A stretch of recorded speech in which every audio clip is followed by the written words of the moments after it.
Okay, we're working on worksheet class 8 on the second snap-on worksheet, and we're working on part 3 now. Part 3 is going to look at a wiring harness and have you test it out and then hook up all these parts in a circuit. So we have some light bulbs and a fuse and a power connector and a switch.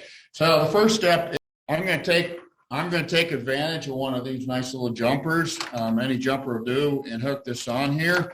And on this harness now, there's C1, C2, C3, C4, C5, and each one of those have then a and B part, and those are fairly difficult to see. They're on this right here, and I'm going to bring that in as close as I can to here.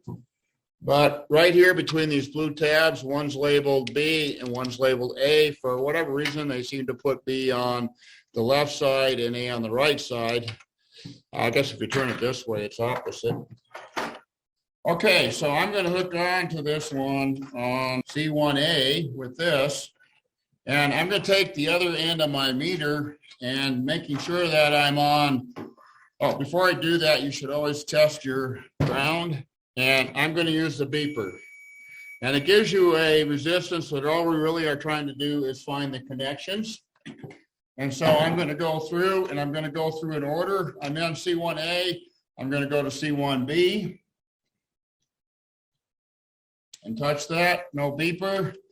And I'm going to go to connector C2. And I'm going to go to A first. No connection. I'm going to go B second. So now I have connection. So I need to note that connection down on my worksheet. And I'll keep going through C3, A, C3B, C4A, C4B, and C5A and B. So I found the only thing that's connected to C1A. I'm going to move my lead then to C1B. I don't need to test C1A anymore, and so I'm going to go to C2 and test A and B, C3, test A and B, C4, oh, and we got a connection, A and B, and C5. There's a connection there, so you're going to need a dot on that one because there's two connections between C1B and other connectors.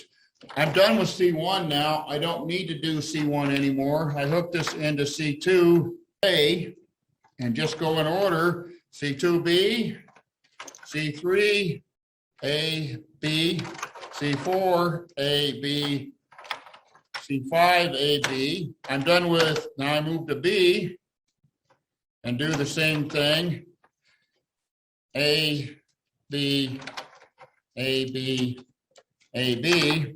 And I'm done with C2. Now I go to C3 and I put it on A and I go to B and then I go C4, A, B, C5, A, B. I'm done with C3. I go to C4. And so this is just a system to work through this with the minimal testing. I go to B, I go to A, I go to B. And lastly, I need to just finish it with C5 and test between A and B. And you've tested all the connections. You know what all the connections are. You can connect them on your sheet, and then you can try to figure out how to hook up the parts on the harness. And once you do that, the harness, and I'm not going to hook them up in the right order. I don't have any clue. But the harness, you just start pushing them in like this, and like this, and like this, and like this. And you should have some knowledge where they go now. But at this point, then I have all that hooked in. I'm going to turn my source off. Then I'm going to hook my source up to here, positive and ground. And if I've done this correctly, with this switch, I should be able to turn the lights on and off. Now, I just put them in randomly, so I'm not going to actually do that. I was just demonstrating how that should wind up. And when you get that, then you have to demonstrate that that works and get initials.